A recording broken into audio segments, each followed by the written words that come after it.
सगळे सोयरेंच्या अध्यादेशाची अंमलबजावणी करावी यासाठी मनोज जरांगे पाटलांनी राज्य सरकारला शेवटचा अल्टिमेटम दिलाय।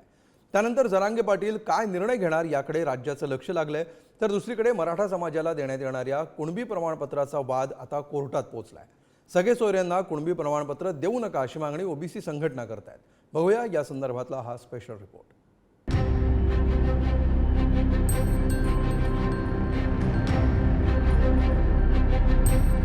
सगळे सोयरेच्या अध्यादेशाच्या अंमलबजावणीसाठी जरांगे पाटलांनी 13 जुलैपर्यंतचा अल्टिमेटम दिलाय। त्यानंतर जरांगे पाटील विधानसभेला उमेदवार उभे करण्याबाबत निर्णय घेणार आहेत। त्या पार्श्वभूमीवर जरांगे पाटलांनी अहमदनगर जिल्ह्यातल्या कोणत्याही मतदारसंघातून विधानसभेची निवडणूक लढवावी अशी मागणी मराठा क्रांती मोर्चाच्या पदाधिकाऱ्यांनी केली आहे। अहमदनगरमधून मनोजदादा जरांगे पाटलांनी निवडणूक लढावी अशी नगर जिल्ह्यातल्या सगळ्याच समाज बांधवांची आग्रह आहे। तर आम्ही मनोजदादा जरांगे पाटलांना विनंती करणार आहोत की तुम्ही विधानसभेसाठी नगरमधून निवडणूक लढावी। 13 तारखेपर्यंत जर सरकारने सगळे सोयऱ्यावरती जर अंमलबजावणी नाही केली तर आम्ही सगळे मराठा समाज तालुका वाईज बैठक घेऊन 288 जागा लढण्यासाठी जरांगे पाटलांना विनंती करणार आहोत, आग्रह धरणार आहोत। मराठा समाजाला देण्यात येणाऱ्या कुणबी प्रमाणपत्राचा वाद आता कोर्टात पोहोचलाय।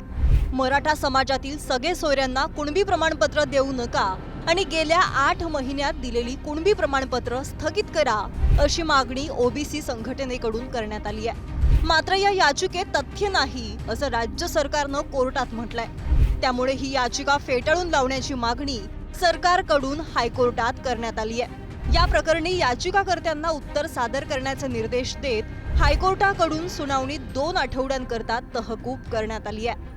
कुणबी प्रमाणपत्र देऊ नका असं म्हणणं चुकीचं आहे।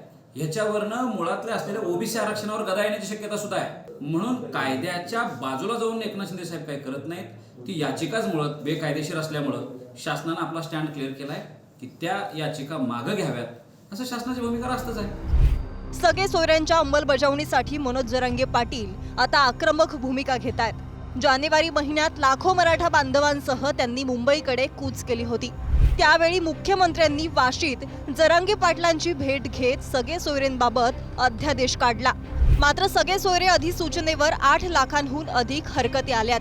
त्यामुळे सगळे सोयरे अध्यादेश अंमलबजावणीत हरकतींचा अडथळा निर्माण झालाय। 26 जानेवारी 2024 रोजी सगळे सोयरेंचा अध्यादेश जारी। सगळे सोयऱ्यांच्या अध्यादेशावर हरकती आणि सूचना मागवण्यात आल्या। सगळे सोयरे अधिसूचनेवर 8 लाखांहून अधिक हरकती।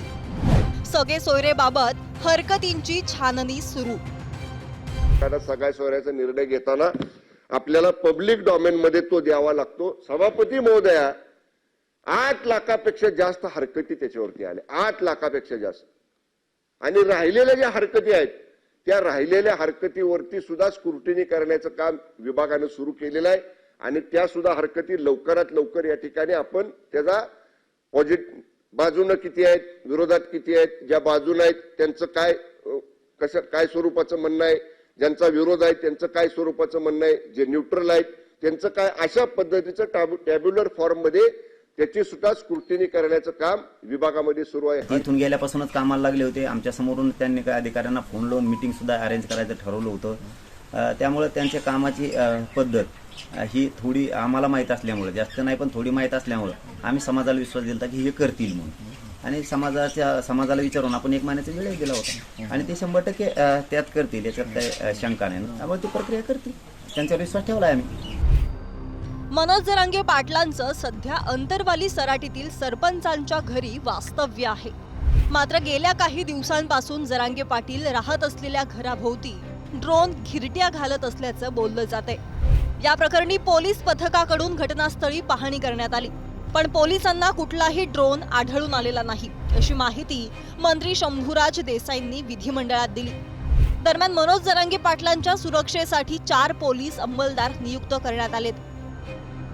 सन्मान्य अध्यक्ष महोदय, ज्यावेळी अशा पद्धतीचं रात्री पहाटे 2:30च्या दरम्यान अशा पद्धतीनं ड्रोनचं त्या ठिकाणी सर्वेक्षण होतं, हे कळल्यानंतर आपलं पोलीस पथक त्या ठिकाणी गेलं होतं।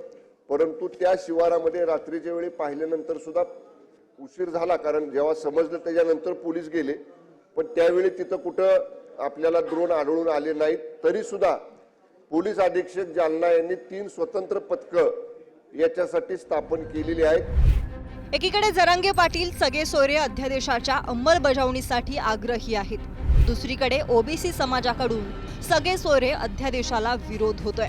अशा परिस्थितीत राज्य सरकार काय निर्णय घेणार या प्रश्नी मराठा आंदोलक जरांगे पाटील आणि ओबीसी नेते लक्ष्मण हाकेंची समजूत कशी काढणार हा प्रश्न या निमित्तानं उपस्थित होतोय. ब्युरो रिपोर्ट, पुढारी न्यूज.